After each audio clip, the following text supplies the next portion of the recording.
হরে কৃষ্ণ।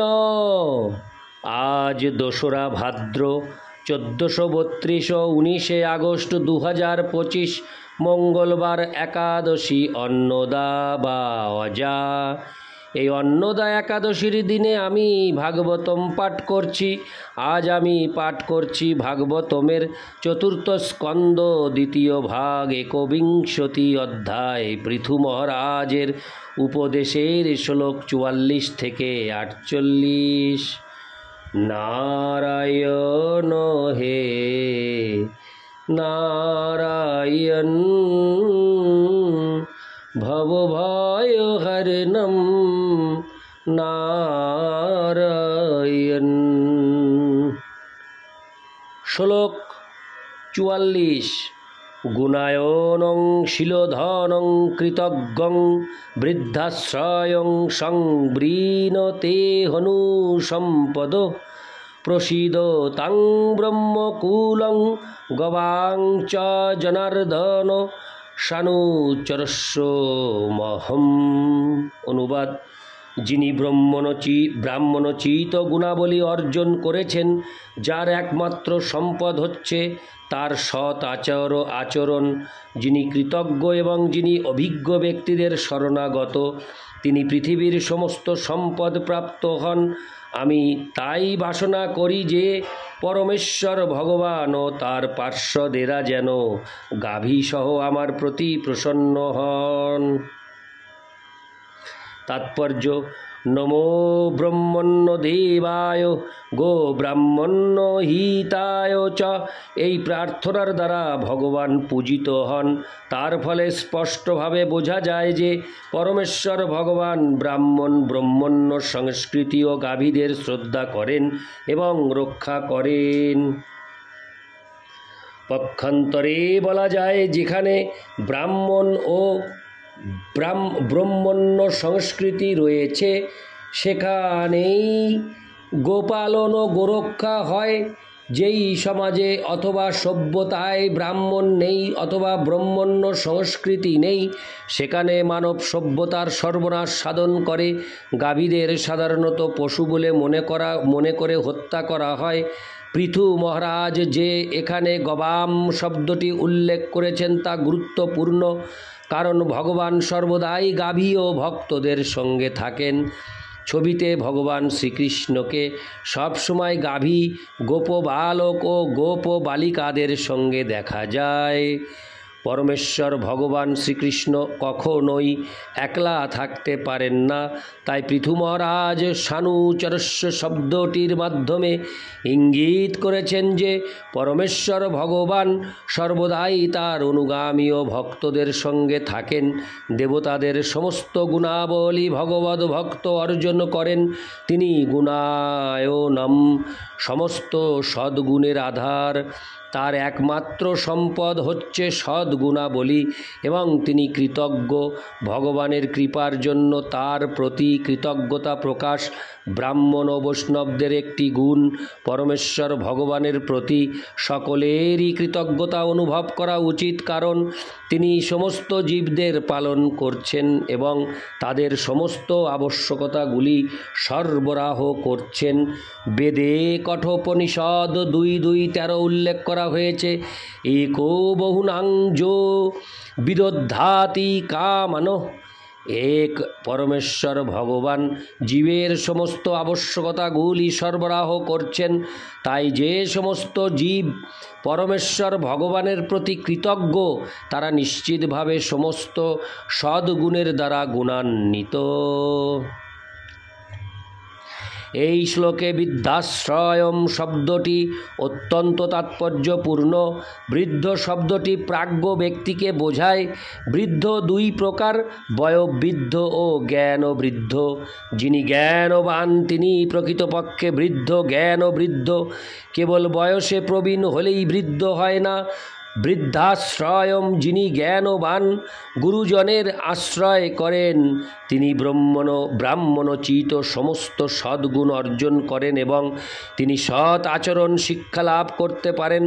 কেউ যখন প্রকৃত সদ্গুণাবলী অর্জন করেন তখন তিনি পরমেশ্বর ভগবানের করুণা উপলব্ধি করে তার প্রতি কৃতজ্ঞ হন এবং সদ্গুরুর আশ্রয় গ্রহণ করেন।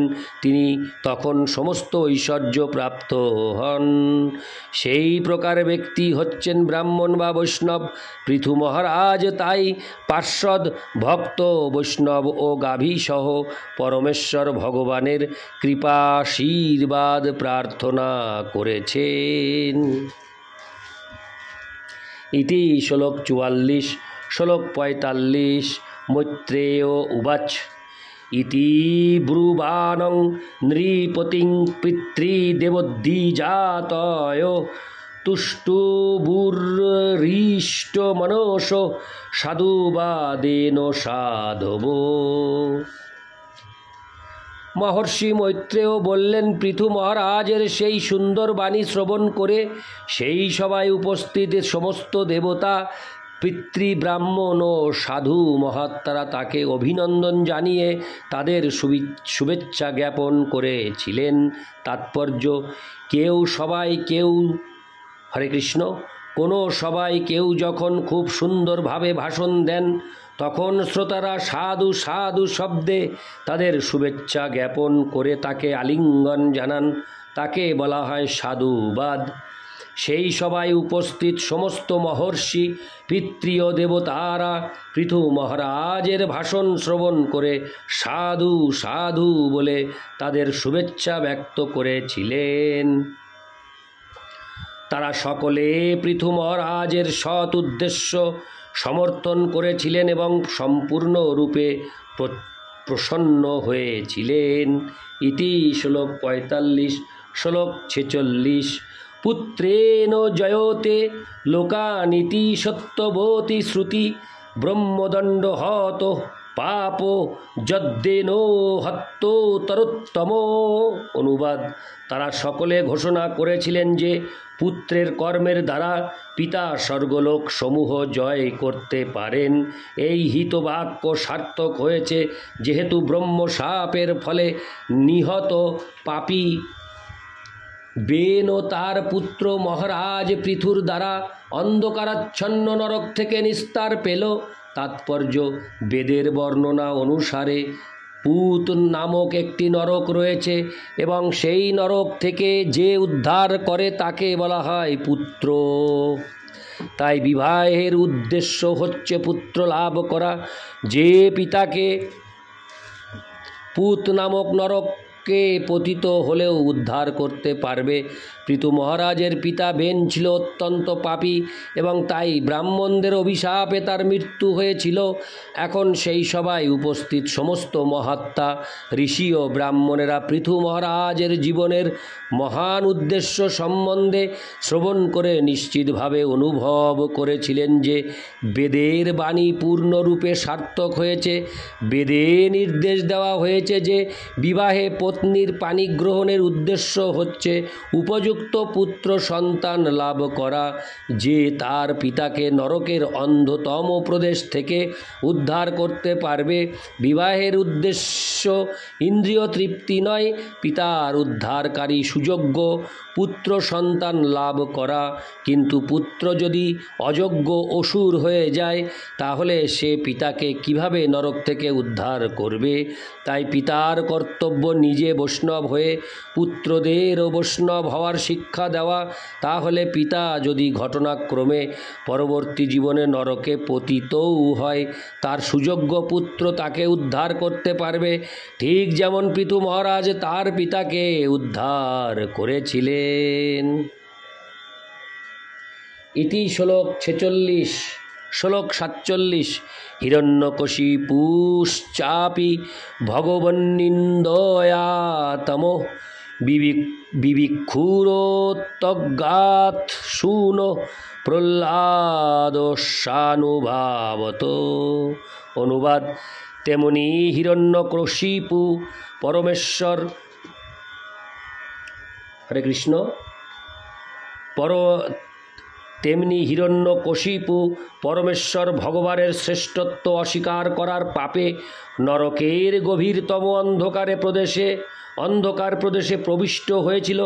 কিন্তু তার মহান পুত্র প্রহ্লাদ মহারাজের প্রভাবে সেও উদ্ধার করে ভগবদ্ধাম প্রাপ্ত হয়েছিল। তাৎপর্য: নৃসিংহদেব যখন প্রহ্লাদ মহারাজকে বর দিতে চেয়েছিলেন, তখন তার গভীর ভক্তি ও সহনশীলতার জন্য প্রহ্লাদ মহারাজ ভগবানের কাছ থেকে কোনো বর গ্রহণ করতে চাননি। তিনি মনে করেছিলেন যে এই প্রকার বর গ্রহণ ঐকান্তিক ভক্তের শোভা পায় না। কোনো পুরস্কার লাভের আশায় ভগবানের সেবা করাকে প্রহ্লাদ মহারাজ এক ধরনের ব্যবসা বলে নিন্দা করেছেন। যেহেতু প্রহ্লাদ মহারাজ ছিলেন বৈষ্ণব, তাই তিনি নিজের স্বার্থে কোনো বর প্রার্থনা করেননি। কিন্তু তিনি তার পিতার প্রতি গভীর অনুকম্পা অনুভব করেছিলেন। যদিও তার পিতা তার উপর অকথ্য অত্যাচার করেছিল এবং ভগবান তাকে হত্যা না করলে প্রহ্লাদকে সে হত্যা করত, তবুও প্রহ্লাদ মহারাজ তার মঙ্গল কামনা করে ভগবানের কাছে প্রার্থনা করেছিলেন। ভগবান তার সেই প্রার্থনা তৎক্ষণাৎ পূর্ণ করেছিলেন এবং হিরণ্যকশিপু নরকের গভীরতম অন্ধকারাচ্ছন্ন প্রদেশ থেকে উদ্ধার লাভ করে তার পুত্রের কৃপায় ভগবদ্ধামে ফিরে গিয়েছিল। প্রহ্লাদ মহারাজ সর্বশ্রেষ্ঠ বৈষ্ণবের আদর্শ দৃষ্টান্ত। এই জড়জগতে নিরন্তর নারকীয় যন্ত্রণা ভোগ করছে যে সমস্ত পাপী, তাদের প্রতি যিনি অত্যন্ত কৃপাপরায়ণ ছিলেন, শ্রীকৃষ্ণকে তাই পর দুঃখী কৃপাম্বুধি বলা হয়। প্রহ্লাদ মহারাজের মতো ভগবানের সমস্ত ভক্তরা পাপী জীবদের উদ্ধার করার জন্য এই জড় জগতে আসেন। তারা সহিষ্ণুতা সহকারে সব রকম দুঃখ কষ্ট সহ্য করেন, কারণ সেটি জড় জগতের নারকীয় পরিবেশ থেকে পাপীদের উদ্ধারকারী বৈষ্ণবের আর একটি গুণ। তাই বৈষ্ণবদের বন্দনা করে বলা হয়, বাঞ্ছাকল্পতরুভ্যশ্চ কৃপা সিন্ধুভ্যো এব চ পতিতানাং পাবনেভ্যো বৈষ্ণবেভ্যো নমো নমঃ। বৈষ্ণবদের প্রধান ভাবনা হচ্ছে কিভাবে বদ্ধ জীবদের উদ্ধার করা যায়। ইতি শ্লোক 47, শ্লোক 48। বীরবর্জ্য পীত পৃথা সমাহ সঞ্জীব শাশ্বতী যস্যে দৃশ্যচ্যুতে ভক্তি সর্বলোকৈকভর্তরি।